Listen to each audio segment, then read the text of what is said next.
Donc, nous entrons dans notre dernière phase de cette deuxième journée d'études consacrée au sens du détail, avec cette session numéro 2 qui s'intitule Vers la singularisation et la disparition du détail.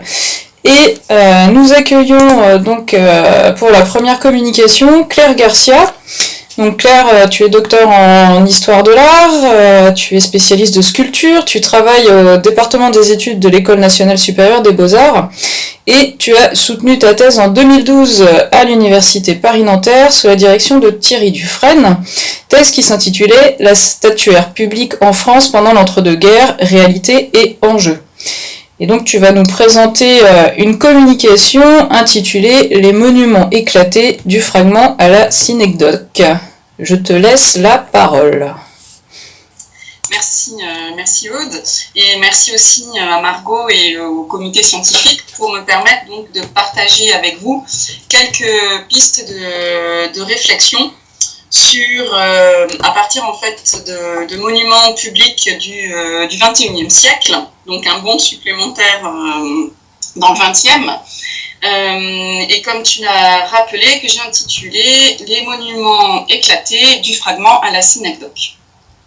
À partir donc du XXe siècle et avec une accélération ces 40 dernières années, les artistes contemporains font voler en éclats la forme de l'hommage et ainsi font évoluer donc le sens de la commémoration.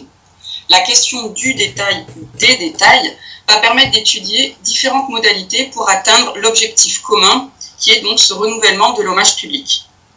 Alors partons, si vous voulez bien, de deux exemples. Donc à gauche, vous avez un grand homme installé dont le dispositif répond au dispositif de la statuaire publique issue de la tradition du XIXe siècle, avec un grand homme, des accessoires anecdotiques qui permettent de le qualifier, et à droite, vous avez une installation. Et donc si je vous ai mis ces deux exemples sur cette première image, c'est tout de suite pour avoir immédiatement la possibilité de considérer donc ce changement qui s'est opéré entre la fin du 19e et aujourd'hui la manière dont on peut rendre hommage. Si on regarde la carte postale de gauche, on se rend compte que le dispositif avec les éléments anecdotiques permettent d'identifier le grand homme, ou du moins sa fonction. Je pense que même si vous ne reconnaissez pas qu'il s'agit de Chappe, qui est donc l'inventeur du télégraphe, vous avez au moins reconnu donc avec cette présence du télégraphe, cette fonction. Et en revanche, à droite, cette identification simple et rapide ne fonctionne plus. On n'a pas de portrait auquel on pourrait se rattacher. On n'a pas non plus, a priori, d'éléments anecdotiques qui nous permettraient de qualifier donc cet hommage et d'identifier qui se cache derrière cet hommage. Et donc, sans faire durer le suspense plus longtemps, cette œuvre est une œuvre donc, de Julien Audebert qui réalise avec cette installation un hommage à Braque. Donc évidemment, je reviendrai tout à l'heure dessus plus en détail. Donc longtemps, le postulat communément admis a été qu'une œuvre d'art n'avait de sens que dans sa globalité et dans sa totalité. Ce que, et on l'a déjà vu plusieurs fois, Daniel Arras refuse dans son ouvrage Le détail pour une histoire rapprochée de la peinture. En passant évidemment de l'échelle macroscopique à l'échelle microscopique, en nous amenant à porter notre attention aussi sur les détails, il change la grille de lecture.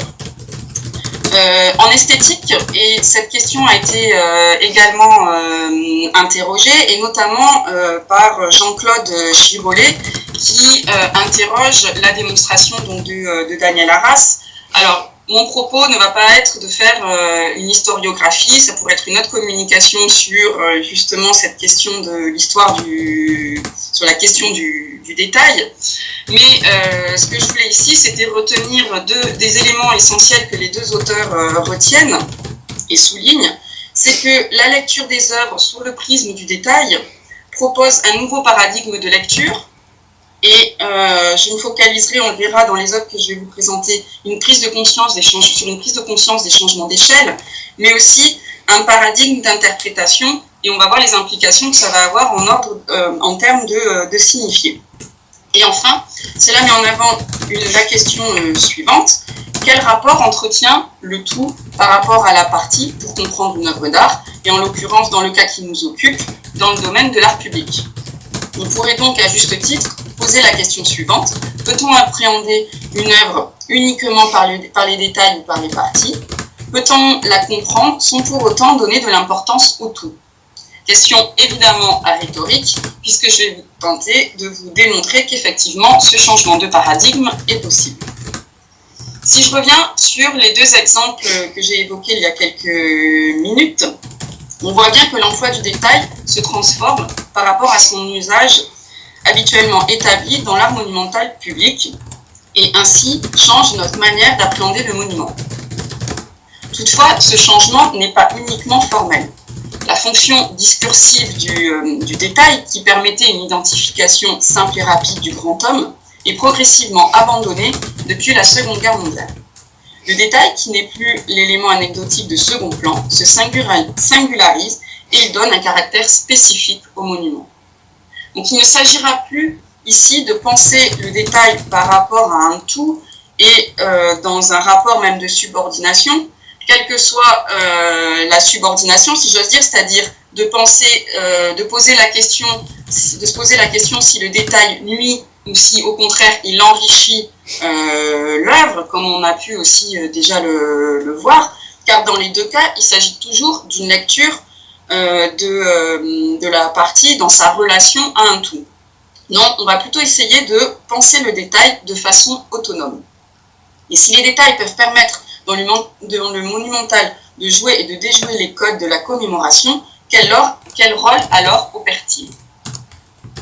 Trois études de deux cas permettront d'esquisser quelques pistes qui témoignent de ces évolutions et permettront d'explorer trois nouvelles modalités empruntées par le détail dans cette transformation des codes commémoratifs. Avec l'hommage à Braque, Julien Audebert utilise le détail dans sa dimension subjective, tel un indice. Agnès Verda préfère quant à elle explorer la force expressive des détails dans l'hommage au Juste de France. Et un dernier exemple qui illustrera notre propos sera l'œuvre de Frank Skirty, dont l'artiste donne un accessoire, le sens d'une synecdoque, pour le monument donc à Fourrier. Alors, commençons par la dimension suggestive. Donc cette installation s'appelle l'atelier fermé et a été commandée en 2013 par la commune de Varangeville-sur-Mer avec le soutien de la DRAC dans le cadre du 50e anniversaire de la mort donc, du peintre de Braque. Et c'est Julien Audebert qui a remporté le concours avec cette installation. Le point de départ de cette œuvre est l'impossibilité de visiter l'atelier. Et justement, c'est à partir de cette impossibilité que Julien Audebert recompose un pan d'un mur, d'un atelier imaginaire, d'un atelier mental, selon ses propos. Et donc l'installation comporte 4 éléments. Une photographie nocturne utilisée, exécutée à partir de 48 clichés des falaises, éclairée par des torches électriques le long desquelles le Braque aimait se balader. Un texte, alors on le voit évidemment très très mal, j'ai pas trouvé de meilleures images. Vous avez à droite, sur la gauche, pardon, un texte miniaturisé, qui reprend un écrit d'Einstein sur Braque. Et à droite, vous avez un photomontage en premier plan la famille de Braque et à l'arrière son atelier. Et enfin, vous avez un autre photomontage représentant, une vue panoramique des falaises qui était enroulée et qui est placée sur cette bande en bois, je vous la remets, qui représente donc une barque sur laquelle aussi Braque aimait aller donc sur la mer. Donc, à travers cette installation, Julien Audebert va au-delà de nos capacités de perception dans un processus donc de déconstruction et de réagencement de fragments de vie intime, et là je cite Audebert, qui se déploie donc à travers différents lieux qui incarnent le peintre. La plage, les falaises, donc les ateliers. Si on prend l'exemple plus précisément de cette photographie nocturne, selon Julien Audebert, et je vous ai mis la citation, les lieux s'imposent d'eux-mêmes, champs, mer et falaises. Pour cela, c'est un célèbre cliché de Brassailles que j'ai repris le point de vue. Cliché de jour celui-ci, un portrait de Braque devant le paysage que l'on découvre derrière l'église. En rejoignant cette prise de vue, la photographie désigne d'abord l'absence. L'artiste n'y est plus présent, il est inhumé non loin derrière l'objectif. Mais évoque en même temps sa présence passée dans le paysage lui-même, par la lente émergence des lieux qu'il a arpentés. Image impossible à réaliser en un seul cliché, elle condense une multitude de prises de vue, comme autant de trajets ou focales dans le paysage. Et ce sont ces dernières phrases que je vous ai mises en gras qui me semblent intéressantes pour établir en fait un lien avec la notion d'indice que Carlo Ginzburg théorise dans son article qu'il a rédigé en 1980 qui s'intitule « Signes, traces, pistes et racines d'un paradigme de l'indice ». Et on voit bien ici que à travers cette installation, on n'est plus donc dans la représentation évidemment d'un portrait figuratif, mais dans un portrait, je dirais, indiciel, dont Carlo Ginzburg, dans son article, expose la logique.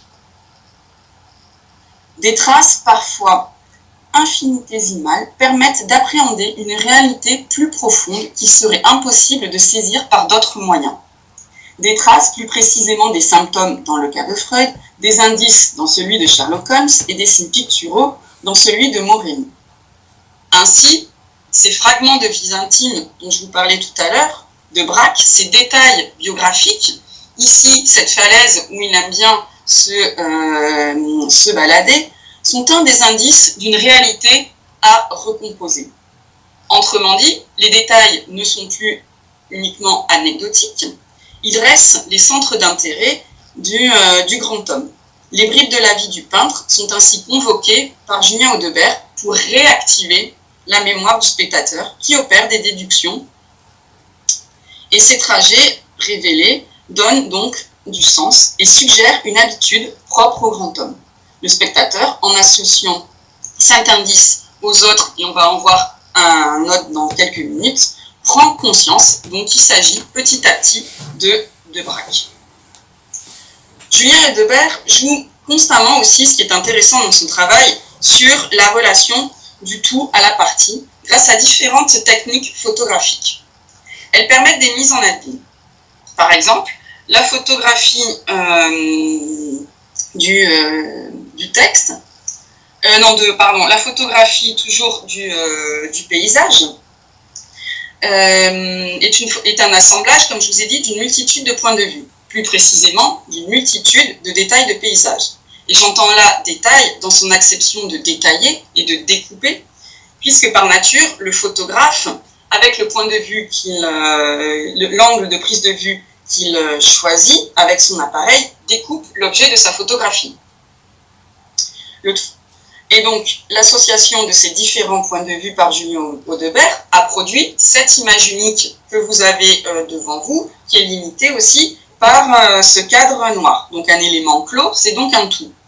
Mais ce tout devient lui-même un détail d'un autre tout, cette installation qui représentait donc cet atelier mental. Les potentialités du médium permettent aussi de jouer sur les échelles. Et là, je reviens un autre élément de l'installation. Dans cette optique, il s'agit de considérer le détail comme un élément isolé. De ne plus considérer le détail comme un élément isolé, mais de le comprendre dans une échelle microscopique. Julien Audebert reproduit sur une image le livre de Karl Bernstein grâce à une écriture de quelques millimètres de haut qui évoque l'écriture micrographique de Balzer. On revient dans ce cas aussi à une dimension indicielle en invoquant la personnalité de Braque, qui a largement participé à la théorisation du cubisme. Par la reproduction du texte de Karl Einstein, Julien Audebert traduit en images la pensée de Braque qui, selon Audebert, peut se résumer ainsi. Et je vous ai mis la citation en bas. L'objet visuel s'accompagne d'une pensée de la vision, dont l'ambition était rien de moins qu'un renouveau de la manière de voir. Et donc, cette nouvelle manière de voir se traduit ainsi, et là je reprends la citation, la lecture devient vision, la théorie est ramenée à une image, son projet coïncide avec son mode d'apparition. Il est réalisé par la photographie. Ainsi, cette dimension subjective, suscitée par des déductions faites à partir des détails qui fonctionnent comme des indices, donne également un nouveau sens à la commémoration. L'inscription à la postérité ne s'inscrit pas uniquement dans la matérialité, mais dans une pratique qui vise à réactiver les souvenirs. Cette pratique va se retrouver aussi chez Agnès Varda, dont l'emploi du détail offre une nouvelle modalité pour renouveler la question de l'hommage public.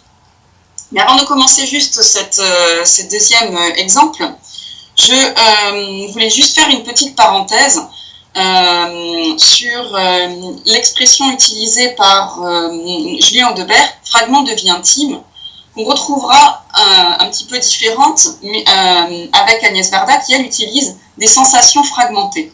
Et on voit bien ici, dans ces expressions, vraiment que détails et fragments sont, même s'ils ne sont pas similaires, dans leur définition, sont associés. Et d'ailleurs, dans la thèse d'Erika Vicky sur la question du détail au XIXe siècle, elle démontre justement la différence qu'elle fait, c'est dans la relation qu'ils ont du tout à la partie, en s'appuyant notamment sur les propos de Denis Boisseau. De la notion de fragment, elle retient l'idée de ce que ce chercheur expose, à savoir que le fragment est une perte, une absence et un appel en direction d'une totalité qui demeure certes en lui reconnaissable, voire identifiable, mais dont le sens demeure informulable. Ainsi, du fragment en archéologie ou dans une enquête policière, identifier l'objet ne restitue pas la scène où il prend sens, ni les circonstances et les raisons de sa fragmentation. Et on voit bien que, au contraire, le détail fonctionne différemment. Il me semblait intéressant de faire cette petite parenthèse où on voit, enfin, en tout cas dans les artistes avec lesquels j'ai travaillé pour cette présentation, où on voit le lien qui peut être fait entre fragments et détails. Donc si je poursuis avec, parce que je vois que le temps avance, avec la seconde œuvre avec l'hommage au juste de Varda, on voit qu'il s'agit aussi ici d'une installation filmique et photographique qui a permis donc à son auteur de proposer en 2007 une nouvelle forme d'hommage. On s'écarte dans ce cas aussi d'une simple représentation des grands hommes et sous la coupole en fait du Panthéon, lieu éminemment symbolique et solennel, comme le rappelle la devise inscrite sur le fronton du bâtiment, aux grands hommes la patrie reconnaissante, Agnès Varda juxtapose des photos comme des archives, tels des livres ouverts au format et au point de vue différents qui représentent des justes ou des figurants qu'elle a utilisés pour ses films. Et donc, qui a été installé pendant quelques jours au moment donc, de cette commémoration. Au niveau du chevet, il y avait donc un écran principal qui représentait donc cet arbre que vous pouvez voir, encadré donc par encadré par deux écrans, et il faut imaginer que en face de ces deux écrans, vous aviez deux autres écrans, donc vous aviez 4 écrans qui fonctionnaient en binôme et qui se déclenchait donc tous les quarts d'heure. 2 films étaient en couleur et 2 autres étaient en noir et blanc. Vite fait pour vous montrer, vous avez ces séquences en noir et blanc qui montrent plutôt des films qui sont, enfin, ces films qui rappellent ces films d'actualité qui étaient projetés à l'époque dans le cinéma et qui ont plutôt un schéma narratif, alors que les films en couleur privilégient plutôt l'évocation par des gros plans, soit sur des regards, sur des objets ou sur des gestes. Donc là, je vous montre un autre exemple. Après, on a cette alternance, c'est donc soit, comme je vous disais, quand ce sont des points de vue, on peut avoir des points de vue d'une même scène, mais des points de vue différents, comme vous l'avez ici. Les films en noir et blanc qui rappellent plutôt les films d'actualité d'époque, et donc les gros plans qui sont favorisés dans la version couleur. Ce que Raymond Bellour résume de la façon suivante: le film en noir et blanc présentait les évocations dans leur ensemble, le film en couleur à charge d'en développer le détail. Et Agnès Varda, donc, on voit bien, utilise les détails pour leur force expressive, leur puissance évocatrice, porteuse de sens. Les films donc mettent en avant des bribes d'action héroïque, jouant ainsi sur les émotions pour affecter davantage le spectateur. Ce qu'elle précise elle-même dans le document de visite qui accompagnait l'installation. En regardant ce double film sur des écrans séparés, et donc je la cite, « Je voudrais que les visiteurs du Panthéon éprouvent des sensations fragmentées, des moments d'émotion liés à l'homme et à des images clés de nos mémoires collectives. » Donc, comme Julien Audebert, Agnès Varda superpose également des niveaux de détail. L'œuvre ne constitue pas un tout fermé, mais elle est constituée de différentes parties installées dans un certain ordre assemblé. On le voit bien avec les écrans et les photos. À l'intérieur même d'une partie, si on se focalise sur un écran, Agnès Varda met l'accent sur des petits riens, comme le rappelle Sandy Flitterman, grâce à l'attention subtile que porte la cinéaste, je cite, aux gestes, aux détails souvent méconnus. Comment fait-elle? Là aussi, elle utilise en fait les possibilités du médium. Grâce aux techniques cinématographiques et photographiques, Agnès Varda inverse les échelles de représentation dans ses images. Et grâce à l'emploi des gros plans sur des parties de corps humain, ici, sur les visages ou sur les mains, elle pointe, en isolant ces éléments, l'importance du langage corporel pour exprimer des sentiments, des émotions, et attire l'attention du spectateur à eux.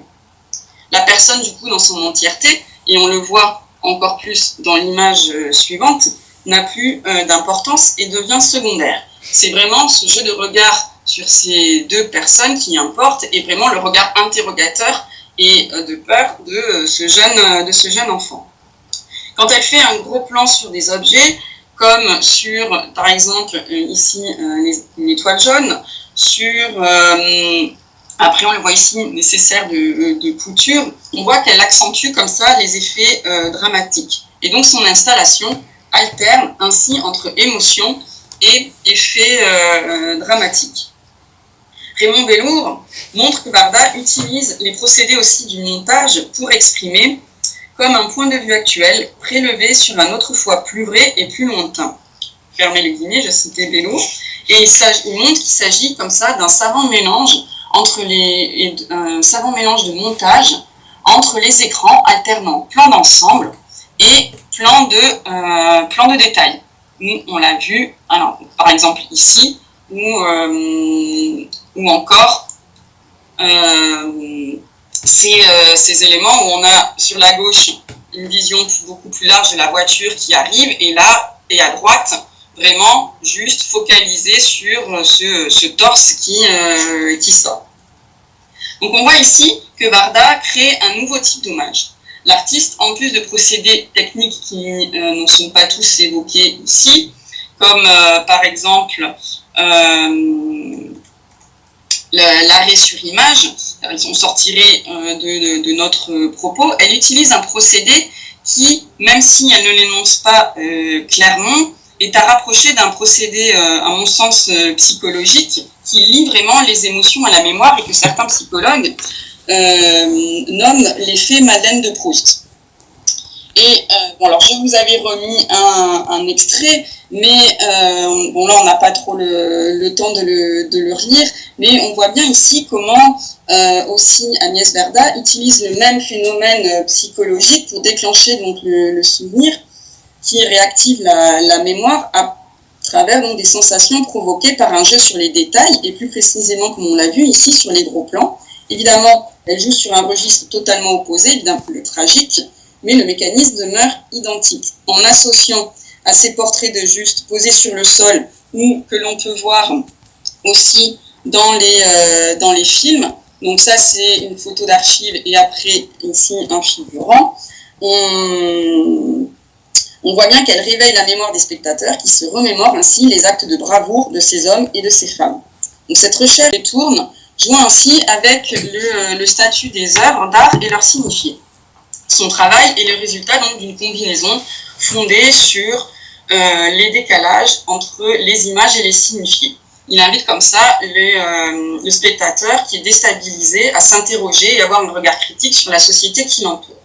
Et donc il fait exactement la même chose pour le monument à Fourier, qui sa réinstallation d'un nouveau monument, une fois, puisque initialement c'était Émile Déré au 19e qui avait réalisé ce monument, il a été fondu sous la Seconde Guerre mondiale, et donc il y a eu le socle a vécu plusieurs histoires, je vous les passe, et on pourra en reparler plus tard si vous voulez. Et pour passer directement à Scorti, qui, la ville de Paris, donc, a commandé en 2007 une œuvre. Et il propose cette pomme. Et donc la première réaction, c'est pourquoi une pomme? Et Scorti répond lui-même. Et donc ici, vous avez ses premières réflexions. Ma proposition pour la conception d'un hommage à Charles Fourier associe l'image de la pomme comme catalyseur du principe d'attraction universelle à celle du planisphère comme principe d'organisation et de planification du monde. Et donc là, attraction universelle, évidemment, cela fait référence à Isaac Newton, et donc à la loi de l'attraction qu'il a énoncée. Et or, selon les conceptions de Fourier, l'attraction universelle qui dirige le monde gouverne aussi celui du monde social, d'où la pomme.